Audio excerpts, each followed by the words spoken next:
4000 successful IVF പ്രഗ്നൻസീസും 15 years of എക്സ്പീരിയൻസും ഉള്ള doctor അഭിഷേകിനെയാണ് നമ്മൾ ഇന്ന് മീറ്റ് ചെയ്യുന്നത്. ഡോക്ടർ, നമ്മൾ കോമൺ പീപ്പിളിന് അറിയാൻ വേണ്ടിയിട്ടാണ്. So what is IVF? IVF എന്നുള്ള ട്രീറ്റ്മെന്റ് എന്താണ്? IVF നമ്മൾ ചെയ്യുന്നത് എന്താണെന്ന് വെച്ചാൽ, നമ്മൾ നോർമലി എല്ലാ മാസം സ്ത്രീകൾക്ക് ഒരു എഗ്ഗാണ് വളരുന്നത്. IVF നമ്മൾ ഇഞ്ചെക്ഷൻസ് കൊടുത്തിട്ട് ഒരു എഗ്ഗ് വളരാതെ 2-3 എഗ്സ് വളർത്തിയിട്ട് ഈ എഗ്സിനെ നമ്മൾ കളക്ട് ചെയ്തിട്ട് ഹസ്ബൻഡിന്റെ സ്പേമായിട്ട് ഫെർട്ടിലൈസ് ചെയ്യും. ആ പ്രോസസ്സാണ് നമ്മൾ ലാബിൽ ചെയ്യുന്നത്.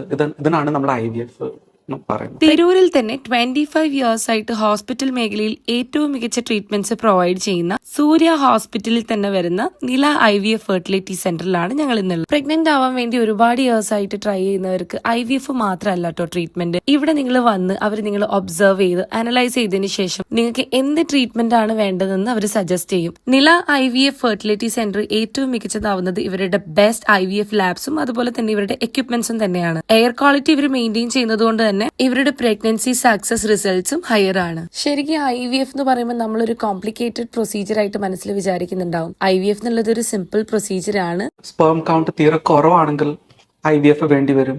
അല്ലെങ്കിൽ ഫെലോപ്പിയൻ ട്യൂബ്സ് അതിലെന്തെങ്കിലും ബ്ലോക്ക് ഉണ്ടെങ്കിൽ IVF വേണ്ടി വരും. എൻഡോമെട്രിയോസിസ് എന്ന് പറഞ്ഞൊരു കണ്ടീഷൻ ഉണ്ട്. അത് വളരെ സിവിയർ ആണെങ്കിൽ IVF വേണ്ടി വരും. ഇതൊരു കോർപ്പറേറ്റ് മെഡിക്കൽ സെന്റർ പോലെ അല്ല കേട്ടോ. പ്രഗ്നന്റ് ആവാൻ ആഗ്രഹിക്കുന്നവർക്ക് അവരെ ഹെൽപ്പ് ചെയ്യുന്നു. അതിന് മാത്രം സ്പെഷ്യലൈസ് ചെയ്തുകൊണ്ട് തന്നെ ഏറ്റവും മികച്ച സർവീസ് തന്നെ നിങ്ങൾക്ക് ഇവിടെ ലഭിക്കും. സോ ഫോർ മോർ ഡീറ്റെയിൽസ് ഈ ഒരു കോൺടാക്ട് നമ്പറിൽ നിങ്ങൾക്ക് വിളിക്കാവുന്നതാണ്. So see you guys with another video. This is doctor Heba signing of.